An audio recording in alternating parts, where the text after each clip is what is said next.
Hello, welcome back to my channel. My name is Simar Sharma and आज हम करने वाले हैं वुड एंड शुड। सो इसके पहले we have done the rest of the models. Will and shall भी हमने कल कंप्लीट कर लिया था। सो वुड एंड शुड जो आपको मालूम ही होगा कि वुड जो है विल का पास्ट फॉर्म होता है एंड शुड जो है वो पास्ट फॉर्म है शैल का। So now first will read about the wood. पहले उसको समझेंगे कि वुड कहाँ कहाँ यूज़ होता है। First of all it is used in indirect speech. अगर हम डायरेक्ट इनडायरेक्ट स्पीच की बात करें तो डायरेक्ट स्पीच में हम यूज़ करते हैं विल, और जिसको हम पास्ट फॉर्म में लिखेंगे तो इनडायरेक्ट स्पीच में हम यूज़ करेंगे वुड का। For example, he said that he would attend the meeting. उसने कहा था कि वो मीटिंग अटेंड करेगा।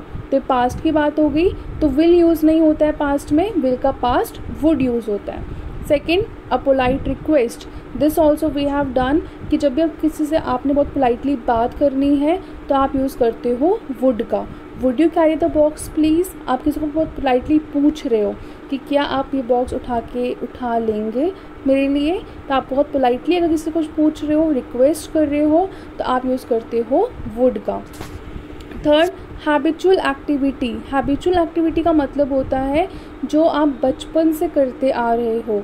He would be seen singing, यानी कि आप उसको अगर देखोगे तो वो गाना ही गा रहा होगा क्योंकि उसको गाना गाना पसंद है, बचपन से गाना गा रहा है, तो वो हैबिचुअल एक्टिविटी हो गया। तो हैबिचुअल मतलब जो हम बचपन से करते आ रहे हैं, तो वहाँ पे भी हम यूज़ करते हैं वुड का। Fourth, preference. प्रेफरेंस मतलब आप दोनों चीज़ों में से किसको अहमियत देते हो।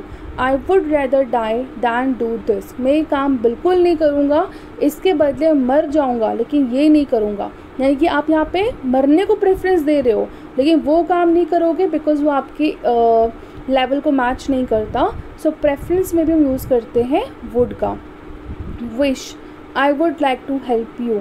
जब किसी को अपनी विश बताते हो कि आपका क्या मन कर रहा है तो हम यूज़ करते हैं वुड का। जैसे कि मैं आपकी मदद करना चाहूँगा, तो आप किसी को अपनी विश बता रहे हो तो you will use would.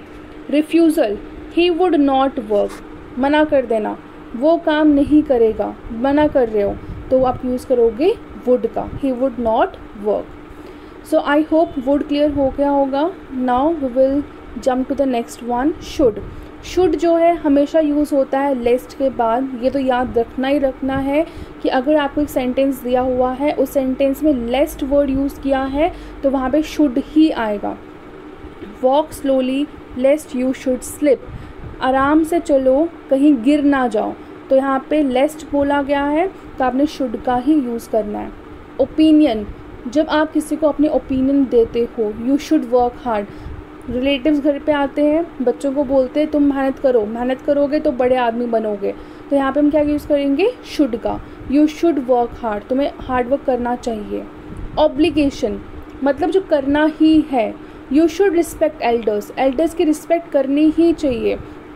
Just think it in this way, कल को जो आपसे छोटे होंगे वो आपको देख रहे हैं कि आप कैसे ट्रीट करते हो अपने एल्डर्स को, तो वो भी आपको वैसा ही ट्रीट करेंगे बिकॉज आपने उनको वही एग्जाम्पल सेट करी हुई है। सो दे विल फॉलो यू। अगर अभी हम अपने एल्डर्स की, अपने नाना नानी की, दादा दादी की रिस्पेक्ट करते हैं या किसी मोहल्ले में कोई बड़ा है उनकी रिस्पेक्ट करते हैं, तो क्यों करते हैं?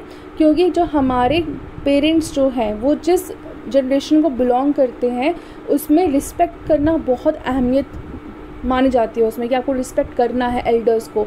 तो उन्होंने हमें एग्जांपल सेट करके दिया है तो हम वो कर रहे हैं। अगर आगे जाके हम उनसे अच्छा बिहेव नहीं करेंगे तो हमसे छोटे जो होंगे वो हमें देखकर भी वही करेंगे। They will also not respect अस। तो इसीलिए अपने एल्डर्स की रिस्पेक्ट करनी सीखो अगर आप चाहते हो कि आपको भी रिस्पेक्ट मिले आगे जाके अपने से छोटों की। So fourth one, probability. Should she confess she will go free. Probability का मतलब है कि हो सकता है अगर वो कन्फेस करती है तो वो फ्री हो जाएगी, मतलब उसको बेल मिल जाएगी। मान लो कोई जेल जा रहा है, उसे कन्फेस कर दिया तो हो सकता है कि वो छूट जाए। कन्फेस यहाँ पे अगर गिल्ट कन्फेस करने की बात हो रही तो ऑब्वियसली उसको जेल ही होगी। बट अगर वो ये कन्फेस कर दे कि उसकी गलती नहीं थी, किसकी गलती थी असली में, उसका नाम बता दे, तो वो रिहा हो जाएगी, वो छूट जाएगी। एजम्पशन, एजम्पशन होता है तुक्का लगाना।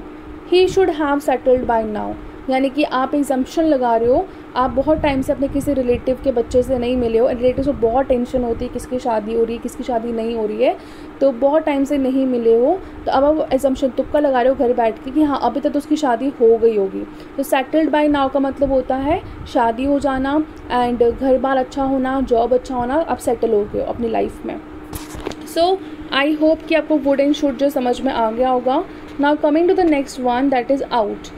आउट का एक बहुत ही सिंपल सा फंडा है कि जब भी आपको फिल इन द ब्लैंक्स में डैश के आगे टू दिखेगा, जब भी डैश के आगे टू होगा, you have to put ought, क्योंकि आउट जो है वो अकेला कभी भी नहीं आता, आउट के साथ हमेशा टू आता है, बट वो टू आपने नहीं लगाना है, आपको वो ऑलरेडी दिया होगा, आपको सिर्फ डैश के आगे देखना है। अगर टू लगा हुआ है so you have to put out.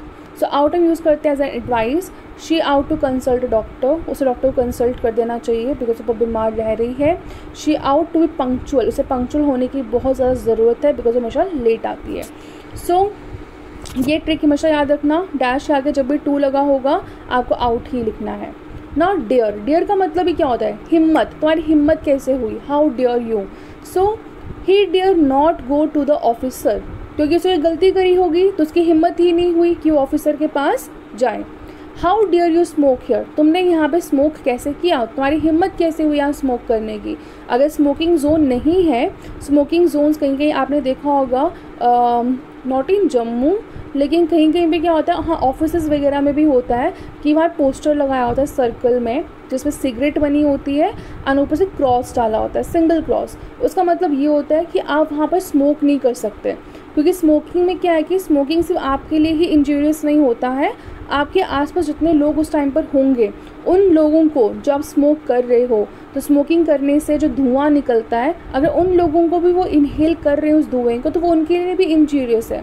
इसीलिए कुछ कुछ जोन्स होते हैं जहाँ क्राउड बहुत ज़्यादा हो, आपके अलावा और भी लोग हैं, तो वहाँ पे आपको स्मोकिंग नहीं करना चाहिए और इसके लिए ही वहाँ पर वो लगाए होते हैं प्ले कार्ड्स टाइप कि आपको स्मोकिंग यहाँ पे नहीं करना है। Now the last one of model is need. Need मतलब क्या होता है, ज़रूरत, नेसेसिटी। यू नीड नॉट हरी, तुम्हें इतनी भागम भाग की ज़रूरत नहीं है, तुम टाइम पे पहुँच जाओगे। ज़रूरत नहीं है तो नीड नॉट, अगर ज़रूरत है तो need. I need hardly accept it, यानी कि मुझे उसको एक्सेप्ट करना ही पड़ेगा क्योंकि मेरी ज़रूरत इस टाइम पर है। सो आई होप कि आपके सारे मॉडल्स जो हैं वो क्लियर हो गए होंगे, you would have understood everything. So अगर नहीं भी कुछ समझ में आया है then comment down, I will surely reply and make you understand again. Okay, thank you.